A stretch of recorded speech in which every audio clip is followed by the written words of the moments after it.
begin today's session, I want to go through a few logistical items. We're on a Zoom webinar, and so the participant audio and video are off. But we're going to reserve time for questions, so please post your questions in the Q&A panel, which is accessible at the bottom of the screen by hovering your arrow over the Q&A button. We're going to go on for about an hour today, and we will try and answer questions for the last 15 or 20 minutes. We'll also have the chat section closed down so that you are paying attention, but we'll open that up at the same time. But we're not going to be paying as much attention to the chat. So if you want to ask a question, be sure to put it in the Q&A part and not in the chat part. We are also recording this conversation, and it will be available on the Garrison Institute website. We offer these sessions free of charge as a contribution to our supporting our community in these times of heightened uncertainty. But we would very much welcome donations of any amount you would like to help us continue to offer these sessions. So thank you again so much, audience, for being with us today. And thank you so much, David, for being with us today. Welcome. Jonathan, thank you, and thank you to the Garrison Institute, not only for this session, but for all of the work that you and the Institute have been doing for such a long time. And when you had reached out about sharing this time together, especially in a moment like the one that we are in, obviously I'm more than happy to be part of this with you. So Jonathan, thank you. You're welcome. And this is an extraordinary moment in time, a very complicated moment in time, a demanding moment of time. And it calls for a new kind of leadership. And as our conversations unfolds, we're going to talk a lot about leadership. And it's so, particularly because you and President and Mrs. Obama have done so much thinking about that, it's very, very timely. One of the things you said to me is that first, to be a great leader, you need to have a deep knowing of yourself and then a deep knowing of others. So I wanted you to talk a little bit about that. So one of the things that I learned very early on, and Jonathan, the first time I was in any kind of leadership position, I was in my early 20s. I had just been elected to my local school board in my hometown of Taunton, Massachusetts. And unfortunately, my vision of leadership was in some ways very traditional. It was very top down. It was very, I have this position, I have this title, therefore my idea is ascendant and people should do A, B, C, or D. And Jonathan, I kept on running into wall after wall after wall. And an older member of the school board said to me that I should spend a little bit more time listening actually to what people need, because I might learn a thing or two. It was an invaluable lesson and very similar to what President Obama experienced when he first started organizing on the south side of Chicago. He would go into community hall and church hall, and remember, most of his work was with manufacturing workers, right, who had been laid off when the steel industry began to shut down in Chicago. And after a few months of these preliminary meetings, he expressed a tremendous amount of frustration that, what's going on? And his mentor at the time basically advised him to spend the next few months basically just listening to people. And then once you do that, there's this interesting transition that occurs in leadership. You create a space where the first thing that you're doing is you're dealing with the skepticism, the doubt that the other person or people in the room have, right? First thing that will come to a person's mind is, what is your motive? Why are you here? Are you here for a vote? Because if you are, there's a transaction to that. You're not from this community. Why do you care about people like me? Do you even understand us? What standing do you have to possibly be here? And so that is a very human reaction that anyone has. And so not only is listening important to actually learn from the community, but it begins to develop a level of basic empathy that then can transition to compassion and trust, where if you are coming back night after night after night, putting in the time, then people begin to see that you aren't there for yourself, but you're actually there for them. And once people then can see and begin to believe that you are there for them, the leadership opportunity begins. But here's the other pivot point. Even at that moment, it isn't about saying, okay, now that we have developed some trust, here's what you need to do, especially in a democracy. What that moment then calls for is less, here's what I think you need to do, but here is the power that you people in this room already have. Here is the voice that you have. You then become, as a leader, actually a conduit, a facilitator for their power, for their voice, for their lived experience. And all you're doing at that moment, Jonathan, is you're taking the lived experience, the shared passion, the shared anxiety, the shared joy. You are basically opening up possibility for people to lead themselves in a way that no one individual, certainly not one coming from the outside, can do. And so whether you describe this as compassionate leadership or servant leadership, or any other kind of variation on that theme, it's something that goes to the heart of my experience. And it's something that at the heart of what we try to do at the Obama Foundation, that's the type of leadership that we try to develop. And just to underscore, there was the original tradition of Chicago of community organizing came out of Chicago with the Saul Alinsky method, and that was a very different method. So I presume all the people at those community meetings had been Alinsky'd.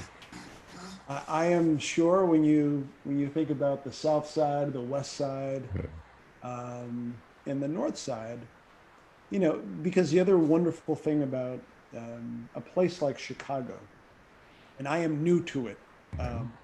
My background is similar in another place with more ethnic lines of division. But Chicago has 77 distinct neighborhoods. And each one of these neighborhoods has a culture to them, has got an ecosystem within them, have got ethnic divisions, racial divisions, class divisions, education divisions, resource divisions. And so building power, building a sense of community where you're bringing disparate groups of people together around a shared vision and then common action, really requires an extraordinary creativity and nuance around those precepts of organizing. Right. Now that's true in many places, but you can see why Chicago became and has always been a breeding ground for this type of organizing in a community. So let's go back to your background a little bit. Yeah. So your parents were from Portugal. So tell us about the place your father and your mother grew up. My father, Antonio Simas, was born in, and I won't do the whole story, but he was born in 1939 in an island in the middle of the Atlantic Ocean. It's part of the Azores archipelago, part of Portugal. And his island is called São Miguel, St. Michael. And his village is this little village called Faial da Terra, where there are maybe to today 400 to 500 people. And when he was growing up, maybe 1,500 people. Isolated, 9-island archipelago. Each village, like Faial da Terra, had its Catholic church, had its band hall where entertainment at night where people coming and playing instruments, in its own way of being.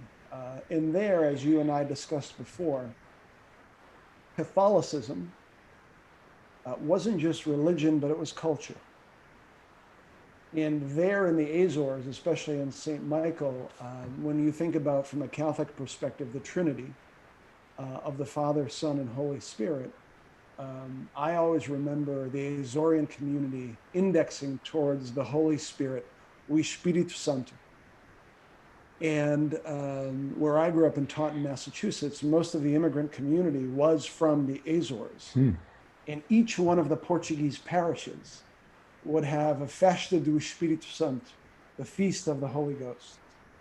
And you would see men and women in procession through the streets of my hometown in Massachusetts, holding this crown that represented the Holy Spirit. And it was always interesting to me why the Holy Spirit versus the other elements of the Trinity. And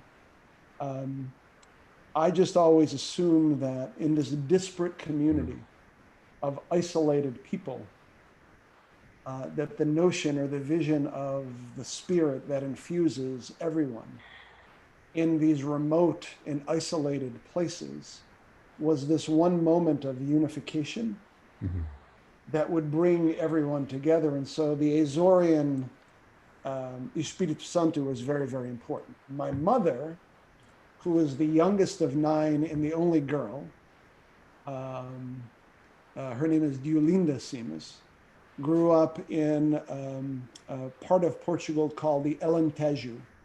And the Alentejo is the region north of the Algarve and a couple of hours south of Lisboa, of Lisbon. Jonathan, it is this dry, arid place where cork trees and these massive farms are essentially the way of life. There, Catholicism was much more, from what I remember, around the Virgin Mary. And at least my perception of it, there was a very matriarchal tendency there, which was different culturally than what I saw. And so this Portuguese immigrant community for me was where I was born and raised. And as the son of immigrants born in the United States, I always found myself desperately wanting to fit in as an American kid. And you'd go to school and you'd play baseball and you would do all of those other things that had the mark of being an American kid. But then at night, come home and the music, the food, the language, the culture, the way of raising a child was deeply traditional in Portuguese. And that tension between the two worlds was actually, for me, the most formative as I've reflected on who I have become, or at least my manifestation right now. I can look back on that tension between wanting to fit in, but that environment that I was being nurtured in, if that makes sense. Yes, makes a huge amount of sense. And you told me that on Saturday afternoons, as the bridge between those two worlds, you were part of a mass. So I was an altar boy at St. Anthony's Parish, a Paróquia de Santo Antônio. And I would do mass on the Saturday afternoon mass, Saturday evening mass, and then one of the masses on Sunday. And Jonathan, the mass, again, which is one of the fascinating things for me about religion and even religiosity. Yes, there is a deist portion to this, but the cultural and societal element that envelops everything, and the rituals that then transcend that mass are really powerful. So my first experience with meditation, and I didn't know it, there's this one piece of the mass where the priest, the Father Medeiros or Father Amaral or some other Portuguese American priest would hold up the host and turn it into the body of Christ. And as you're going through the ceremony, there's a moment where the altar boy has to, at that point it was only boys, ring the bell. And it was very precise when it needed to occur. And it was also very precise about when it needed to stop. And the care that I remember bringing to the act of ringing a bell. And now, if I close my eyes and think about the parishioners, mostly Portuguese immigrants, who for an hour a week would have this connection with God in their minds, but at the same time were in community. It was like this wonderful way of the Portuguese immigrant life, where you had left everything behind, and all of a sudden you once again came together in communion, and it was as if you were transported back. And especially when a missa em português, when the mass would be in Portuguese, you would just see the older men and women. There's this word in Portuguese, it's called saudade, Saudade. And it really doesn't translate very well, but it's this melancholy, it's this longing, it's this deep wistfulness.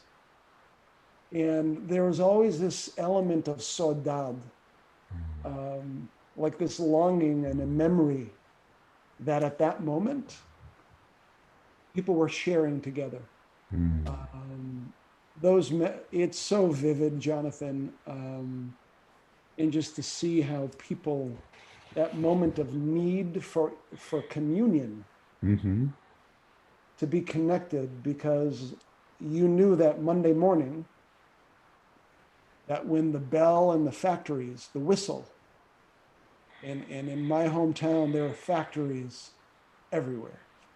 And so beginning at 6 o'clock and then at 7 o'clock and 8 o'clock, you would hear the whistle, and then the procession of people going off to their factory job, where for the next 9 hours or 8.5 hours, they would be doing something called piecework. And you would literally be paid for the number of pieces of whatever you manufactured. And life would begin. But for that hour on a Saturday or Sunday, there was peace in a different way. Thanks for reminding me. So it's interesting because much of the troubles, we're going to get into more of the troubles later, but in America, it started in the 1980s is when the whistle went away, when the manufacturing disappeared. So I want to take you to another moment of meditation. And this is now in 2012, and you're responsible for President Obama's re-election. And everything is coming at you from all kinds of directions, and infinitely people are asking you to make a decision.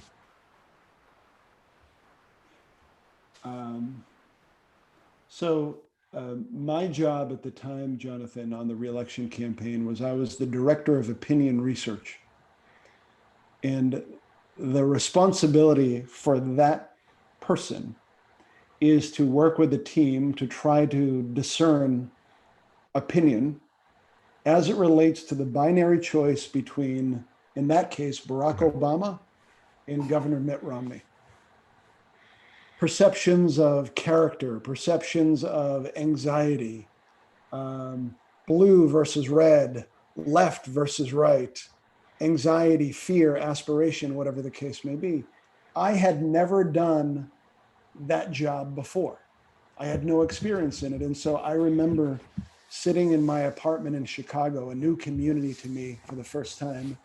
And Jonathan, I heard Krista Tippett on National Public Radio. And she was doing an interview with a man that I then had the pleasure of getting to know, named John Kabat-Zinn. And it was the first time that I had ever been introduced to meditation. It's the first time that I'd ever been introduced to that type of contemplative practice. And my practice began. The reason I needed it at that moment was what you alluded to, with no baseline of experience in a position that is going to be central in terms of a re-election campaign for the president of the United States. You can imagine the doubt, the stress, the fear, and then how that begins to manifest itself. And so what I found was carving out and beginning a practice 15 minutes to half an hour every day to just begin to learn how my mind and my body reacted in moments of stress, in beginning to create that space between action and reaction, was for me invaluable, not just as a matter of health, but in terms of then doing the job that I was asked to do. I am so grateful to that crazy moment where I just happened to be listening, and found an outlet in a way that I hadn't expected. So that's where the journey began for me. Hmm. And eventually the journey took you to being the head of the president of the Obama Foundation. And the Obama Foundation, we've had a lot of what we've talked about is this interplay between leadership and spirituality and uh, and how those two manifest. And also what we haven't talked about, but informs all that is a vision for a better world, a more compassionate and kind world. Um, So the Obama Foundation has developed an ambitious, versatile, fantastic leadership training program and an ambitious set of goals. So tell us about that. Imagine 100,000 or a million Barack Obamas connected to 100,000 or a million Michelle Obamas, all throughout the world in the largest network of civic change makers that the planet has ever seen. Right? When you begin to think about the potential for good and for positive change that flows from that, that's the North Star. Mm-hmm. How do you get there, and why is that the approach? When the president thought about what to do in the post-presidency, the way he described it to me and the team was, he said, I care deeply about climate change. I care deeply about racial equality. I care deeply about dealing with income inequality. I care deeply about education and this and that and the other thing. But what I have seen in 8 years as president of the United States is that the way to progress on any of these measures isn't just policy. It isn't just this idea versus that idea. It is leadership, and it's not just elected leadership. So how then do we bring together this universe of people who are all working on these areas that matter and begin to seed a network of civic, not-for-profit, business and political leaders informed by a set of core values: inclusivity, hopefulness, resilience, accountability, and the belief that leadership is about, in its best form, is about having people turn to each other rather than on each other. So what we have been embarking on over the course of the past 3 years, and I think you saw a little bit of what it could look like yesterday, is creating this network of change makers, and then not necessarily telling them what to do, but being there as a guide on their journey to leadership. And when they have a question, connect them to someone else who has lived that experience. When they have a doubt, being there to offer some alternatives. President Obama says he remembers vividly being a young organizer and feeling as if he had to reinvent the wheel, when the reality is there were tens of thousands of men and women like him all throughout the country who were doing that work. Imagine if they were connected. And so that's the vision that informs what we have done. And to the one piece that I hopefully we will dig into is, and you alluded to it at the beginning, um, leadership cannot be about just showing up in a place and in some way having the arrogance of presuming to know that you know what is best and that you have the answer to what a place or a community. And this is where the humility and the spirituality and the understanding of interdependence becomes primary to leadership. It's part of the Obama way. It's the intersection between agency. I have a voice, I have power, in collective action. Yes, you have a voice, you have agency, you have power, but you can never do anything alone. Right. That's where the magic happens. Sharon Salzberg, who's the spiritual advisor of the Garrison Institute, and Ethan Nichtern uh, did a project on politics, and they came up with a distinction that there are basically two political ways to work. And one is what they call the three S's, which are politics that tell people they are separate, they are selfish, and they are scared. And it appears to their fear, it um, and it appears to their innate needs in a sense of that there's not enough. And the second kind of politics, so those are the three S's, and the others are the three C's, are that we are compassionate, we are connected, and we are courageous. Yeah. And so when you describe that sense of power, in some ways, what we're really looking for is a sense of not power, but courage. And Yeah. part of the courage, which is interesting, is not the ego aggrandizing courage, but it's actually the ego melting courage. Yeah, I love that formulation, and it's so true. The shorthand that I have used is by turning to or turning Right. on. And what Sharon and her colleague I think saw is one of the things that I used to do as the political director in the White House is Jonathan, I would every couple of weeks would listen to people, Mm. like get out of the bubble in Washington and go listen to people. And I will never forget one focus group during the reelection in 2012 in Iowa. In the first 60 minutes of the group was a discussion around immigration. And after the end of the discussion about immigration, the majority of the undecided participants in the group were asked, who are you leaning to in your vote for president?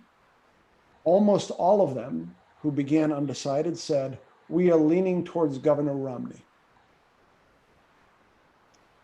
And when we were probing on what, there was a narrative that had been constructed that many of the challenges and the economic difficulties that me and my family are facing is because of others, immigrants and undocumented, who are denying me or denying people like me opportunity.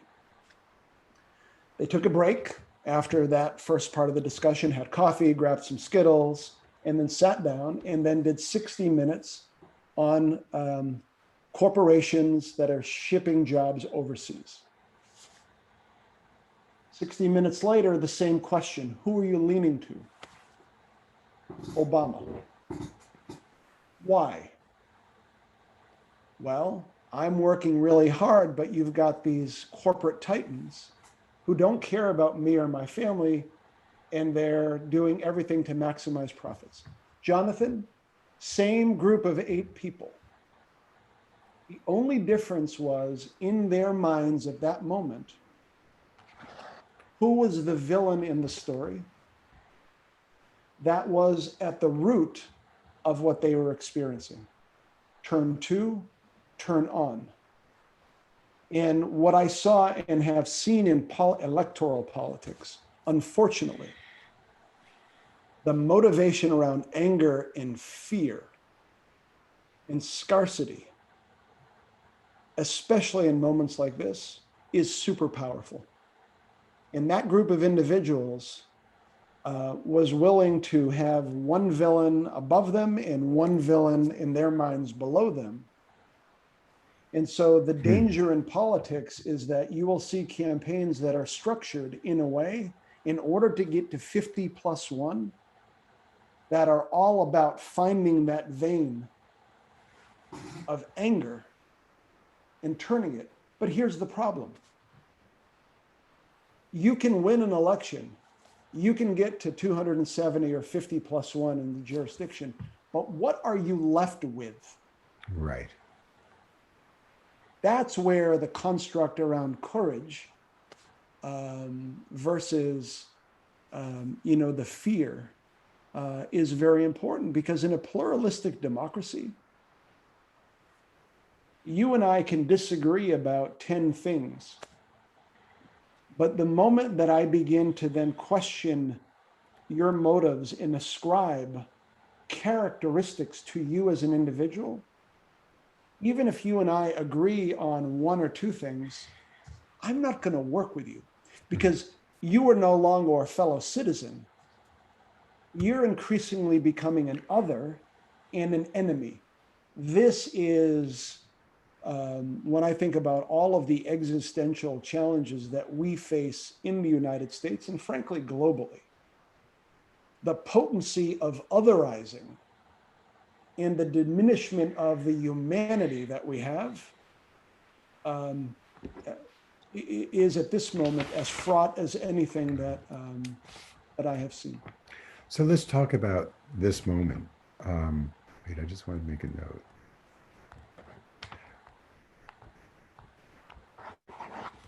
Because this is the moment in which, for many months now, the United States has been in lockdown with an enormous amount of suffering because of the COVID-19 pandemic. We've lost over 42 million jobs. So the suffering, and over 100,000 people have died. And then just as it looked like we may begin to open up, the entire nation saw a brutal, senseless, vicious murder, where a policeman murdered George Floyd and was videoed. People begged him to stop, and he didn't stop. And this has set off demonstrations all across the country. The issue of police violence is, and particularly focused on Black American males, is a very, very real issue. Yet there are also policemen who are true public servants and defenders of the peace. So these are the moments when good and evil seem so starkly clear that it is so natural to otherize, even to otherize for the good. So what do you recommend? Has your teaching, the Obama Foundation's methodology changed? What is the message you have for the world now? So George Floyd, Breonna Taylor, Ahmaud Arbery.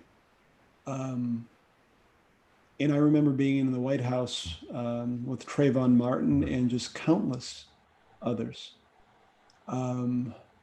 And that is a deep, deep wound that you are now seeing all throughout the country, people expressing the sense of injustice and wrong. And as the president said yesterday, the hopefulness, even in this moment, is to see people taking moments of anguish and turning them into moments of action. That's the place where anguish and anger are important, and they cannot be minimized. It is an emotion, it is a feeling, it is real, it doesn't go away.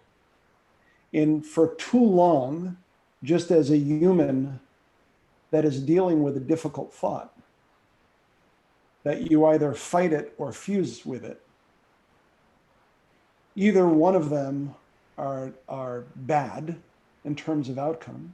If I fight it, it'll continue to come back even stronger. If I fuse with it and identify with it, it's one of the distinctions that you taught me between empathy and compassion. I can't move to action. So you need to look directly and clearly at it as it exists and assess it. And so what the president talked about yesterday is this is the moment that we are in collectively as a body. Don't turn away from it. Face it. Don't just identify with it. Work in it. And so it's this, the phrase that we have been using is to take the anguish into action. Now, once you do decide to act, as the president talked about yesterday during the town hall meeting, this goes to a style of leadership. Protesting is important. Protesting raises awareness. Protesting is what creates a moment of discomfort for those who hold political and elected power. But it can't just be protest. It also then needs to be about what you do with government and those in elected power and how you channel it. And so here's where otherizing becomes difficult and a challenge. The president talked about building coalitions, about understanding that in order to move forward, you need to call out the injustice in those who did it, but you also need to recognize where there are allies and be open to allyship in a way that is constructive and direct. And so this is the moment, Jonathan, it's that space between that feeling of anguish and anger and recognition, and then what do you do with it? And so I'll give you two examples. One that I think will lead to progress and one that may not. Two young people organize protests. One young person brings together 500 others and they march to the local police precinct. They are moved by what's happened. A list of demands are really not fleshed out. The names of the people who attended weren't captured. The follow-up may not occur. The good thing was that awareness was raised. A sense of discomfort was introduced. This is wrong and something needs to be done about it. But where does action now flow strategically from that? It's one protest. Here's another. March to a police precinct. Specific list of demands around things you can do and you want to see around chokeholds in police review boards. The names of the people who participated in the protest are collected. Follow-up action. We will now continue to do X, Y, and Z in service of that. Now, if you are the elected official in those two scenarios, there are two very different reactions. In reaction number one, you may feel terrible about what happened, but there's no directed response that you are being presented with that will require you to say yes or no or something in between. Progress is limited. It may not occur or may occur for other reasons. In the other, clear actions have been requested, and that elected official now has to make a choice, which goes to an organizing principle around power mapping. So if you're going to ask someone in power to do something, you better understand the way they are going to approach what you have asked them to do. What are their incentives? how are they going to think about it outside of the moral and ethical obligation that they have to do right versus wrong?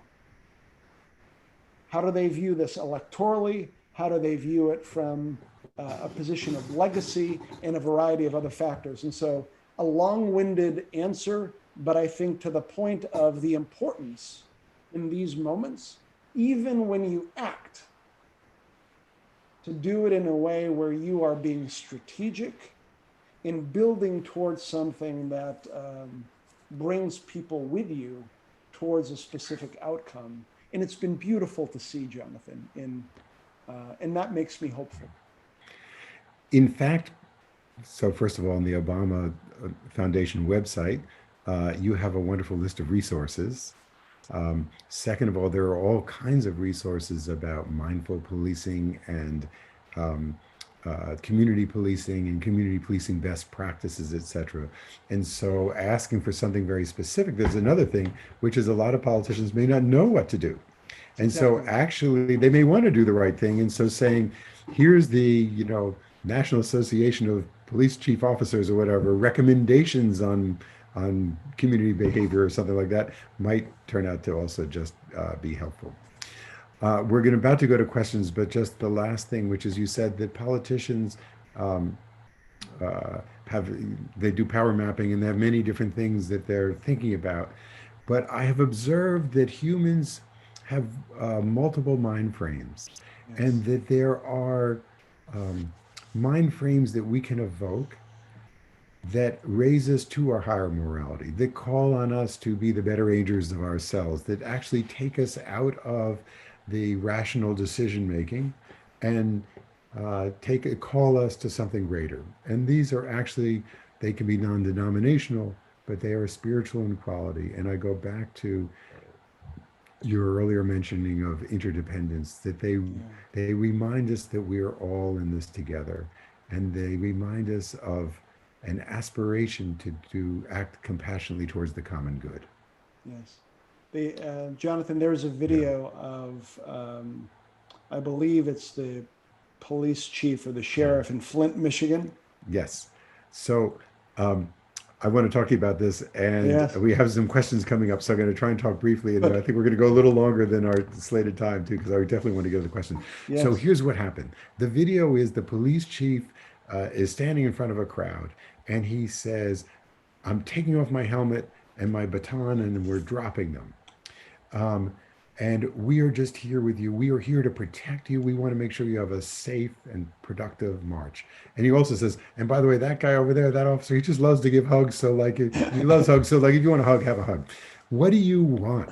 And they say, we want you to march with us. And he goes, wow, I'm in. And he joins in, and the police join the people, and they march, and it goes on and on. And it's so wonderful. The police at the end of the sheriff at the end of the march says, "Let's do this again tomorrow." And he arranges for there to be bottles of water and a barbecue the next night.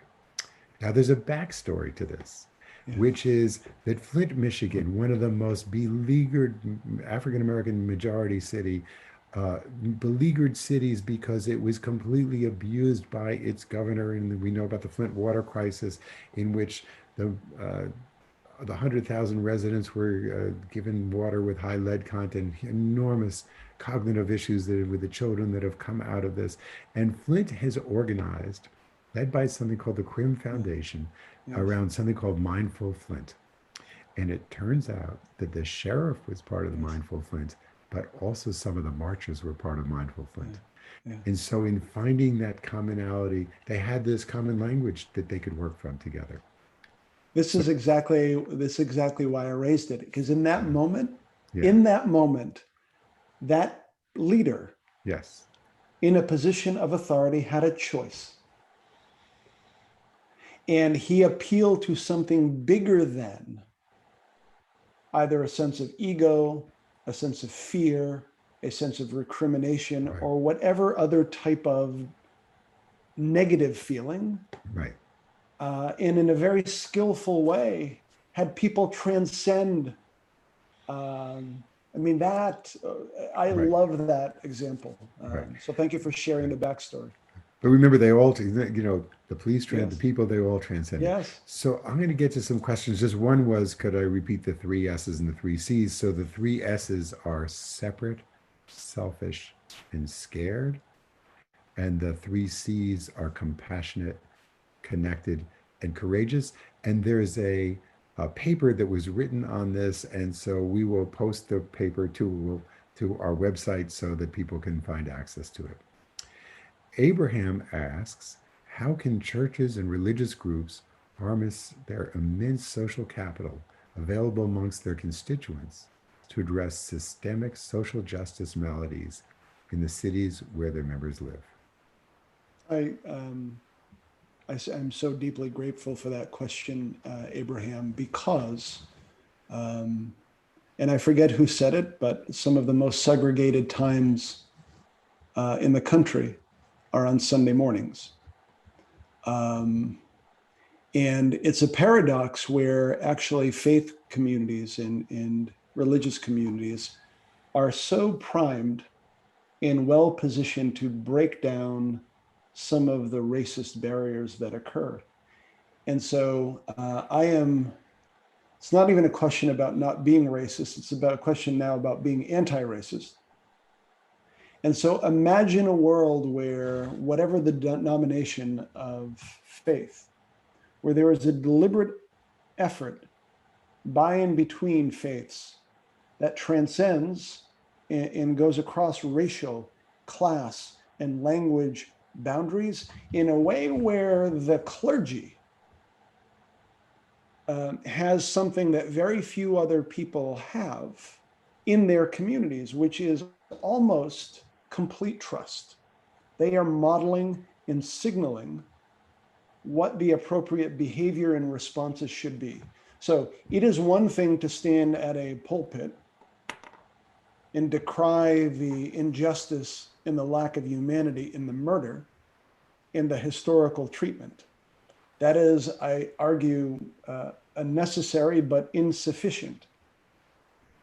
The sufficient piece then is for that clergy member, and this applies to any element of society, to basically then go find the counterpart who is Black or Hispanic or Native American or LGBTQ and engage in a conversation, not just behind closed doors. Obviously, it begins there, but then in a way where, imagine that you can now model to an entire faith community within a community that says, okay, not only is this a question of law, but this is a question of spirituality and morality and ethics and faith.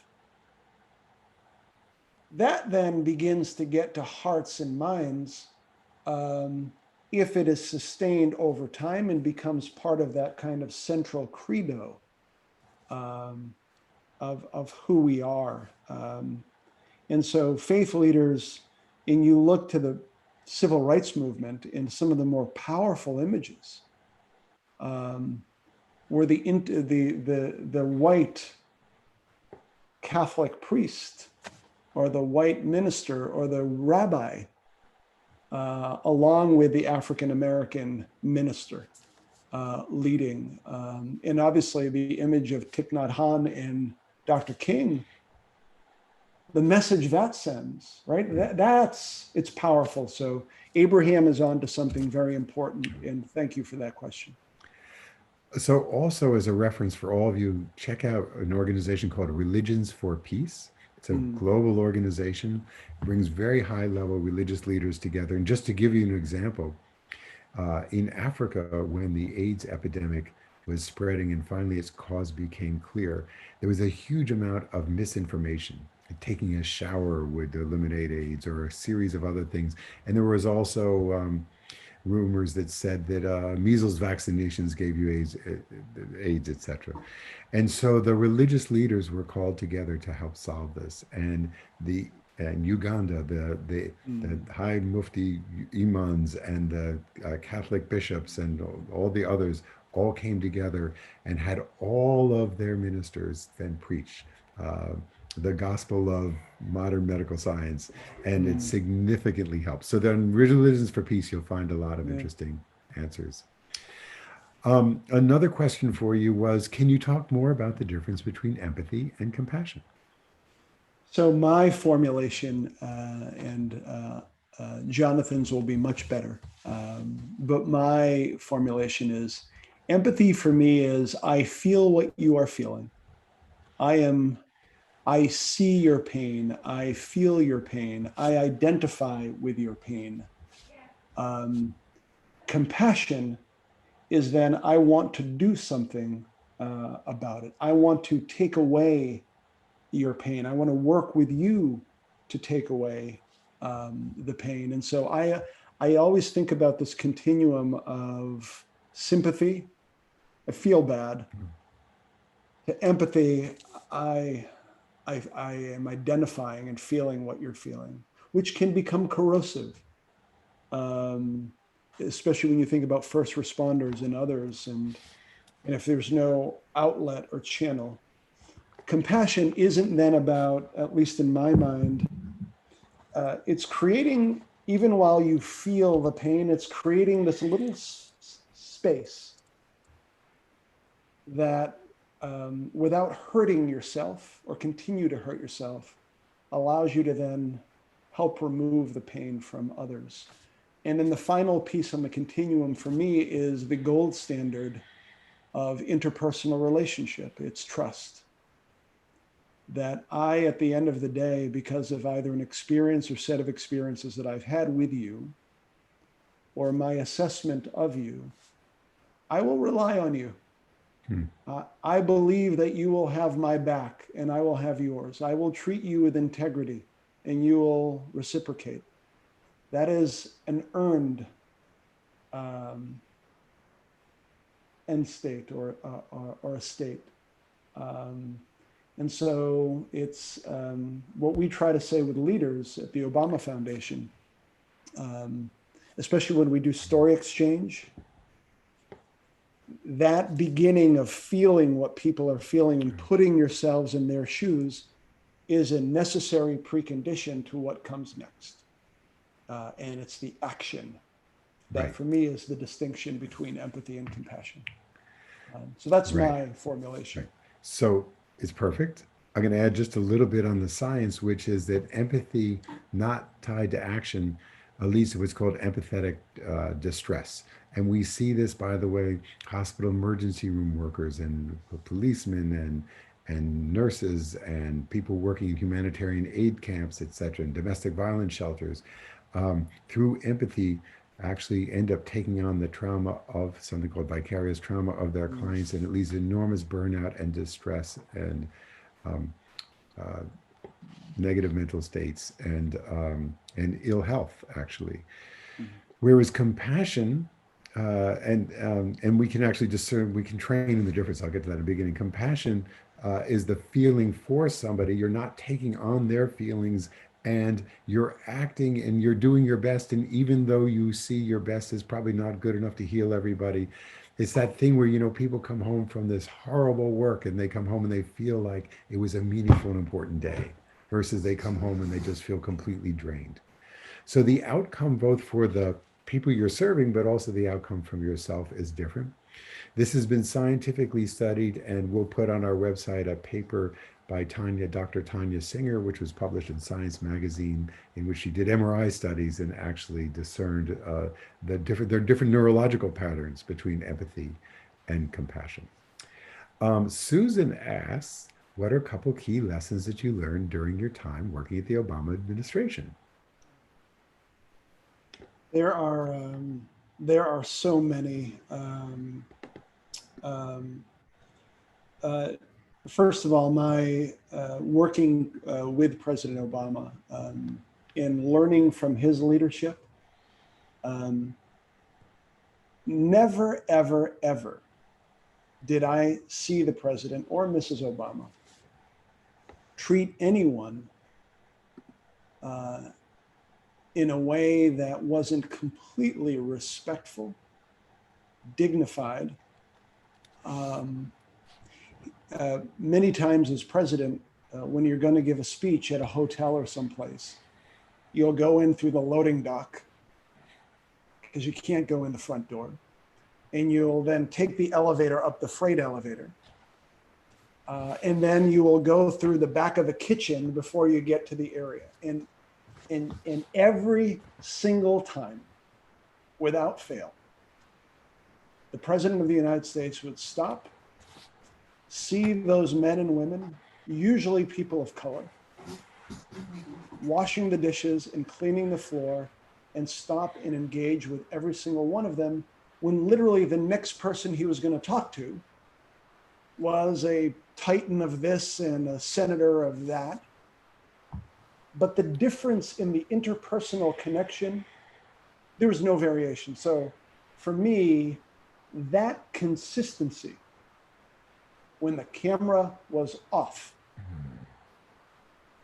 was just a very good lesson then to model for the rest of the team. Don't get all enamored of your title. Oh, I am this and that, and I work in the White House, and I have, that's fine. You serve the American people. Don't forget that. That was lesson, I think, one that as I reflect on that. The other thing that sometimes is hard, but democracy requires work. And too often we view, and I'm guilty of this, so I'm not preaching at people, but too often we view our role as a citizen as simply voting, maybe serving on a jury, maybe writing a letter to the editor, and that is my civic involvement. That is a consumptive view of what it means to be a citizen or a member of a community, especially in a democracy which is based upon our voice. And so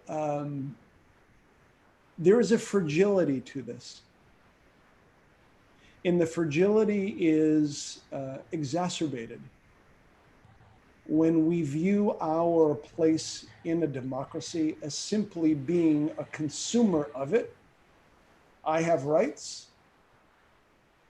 which are critically important, and we should never lose sight of what those hard-earned rights are. But then what are my responsibilities? And it isn't just voting. My responsibilities as a member of a community in Chicago is when 60% of the people who die of COVID are people of color, are African Americans, when they are 2/3 of the population. I have a responsibility. I can't just let that go away. When I do, democracy, this experiment in self-governance becomes more tenuous. And the reason I say that as a lesson, because I have had the great honor and privilege of walking into that building as the son of 2 Portuguese immigrants, day in and day out, and serving the President of the United States. But I have seen the notion, well, the president will take care of it. Or the president, it's his fault. Or if he just would do this or just would do that. No. President has a responsibility and a job. But the ceding of responsibility to anyone in elective office is dangerous. It's not the expression of democracy that, and again, I will go back to what was said at the beginning. We are interdependent. And that means that I have a role to play, you have a role to play, because when I act, it affects you, and when you act, it affects me. That's the other lesson that I reflect on a great deal, especially in moments like this. So there are many more, but those are two that immediately come to mind. So we've come to the end of our time. We have one more amazing question. It's a big question. So Um, I give permission. Anybody, do you have a little more time? I do. And Yes, and please. anybody who had to leave, thank you for being with us. We understand. We'll make this the last question. Um, Einstein is attributed with saying, given 1 hour to save the planet, I would Mm. spend 59 minutes understanding the problem and 1 minute resolving it. What is the process one might follow in order that understanding be revealed? There's a world of difference between seeing that there's a problem and knowing how to fix it, between getting others to see the truth. Um, so, and that ultimately, um, how do you engage people in a dialogue? So, how do Yeah. you, how do we move from seeing the problem to acting on the problem, and how do we engage in dialogue with people who So, have an alternate view? yeah. First of all, it requires each one of us in our individual capacity as citizens, as agents, as a member of a community, that the next time that you feel triggered about something, rather than condemn or indict, engage. And don't engage with a presupposition about, how do I say this in the best way. You may feel you're right, but leave open the possibility that you're not. And you may feel that the other person is venal and completely wrong, but leave open the possibility that they're just seeing the world from a little bit of a different perspective that you have no conception of. I firmly believe, Jonathan, and how do you scale in a country of 330 million people that individual act of courage? It ripples. President Obama, when he was running for president in 2007, would end many of his speeches with a story, where he would conjure an image of a young man or woman in a room who, notwithstanding the views of everyone else in the room that they were wrong, Hmm. had that courage to stand up and not say, you're all wrong, but to say, I hear you, but I view things a little bit differently. And then it's that idea that one voice can change a room, and then that room can change a neighborhood, and that neighborhood can change a city, and that city can change a state, change a country, but it begins with an individual act of courage. Now, that is the broad application. The one thing I would love to see, and I know so many people are working on this, is a notion of civics education that isn't about the raw memorization of the three branches, or this happened and then that happened. But imagine a world where in kindergarten and in grammar school and in middle school, you are teaching students how to engage in dialogue across difference, because that's the heart of democracy. You and I are very different people. I believe this, you believe that. Can we transcend that? Can we bridge to make something better? Sometimes I win and sometimes you will win, lose, right? Even the language is fraught. But that, from a very kind of tactical perspective, is one thing. And some states are beginning to reimagine civics education along those lines. And so I am forever hopeful. Mm. Well, thank you. So we're going to end on hope. Um, David, thank you so much for a wonderful conversation. And audience, thank you so much for joining us. Um, our next session is going to be on June 11th at 2 o'clock with Gerald Torres. Gerald is a professor at Yale University in the School of Forestry and Environment, and a leading thinker and doer on the issue of civil rights and environmental justice. Please keep checking the garrisoninstitute.org website for updated listings of future sessions and to view recording of this webinar and others. And again, we provide these sessions free of charge. And if you'd like to support this effort, please consider making a donation to the garrisoninstitute.org. And this isn't in the script, but I want to add, you've been doing an amazing job of that. We are so heartened by the donations that come in. This is a difficult time for many, many. It's a difficult time for the Institute too, because we're closed. But what we've discovered is that we're open to a much bigger world because of you, and we're very grateful for that. Thank you. May everybody be happy and healthy and safe. And thanks again, David. Thank you, Jonathan. Be well.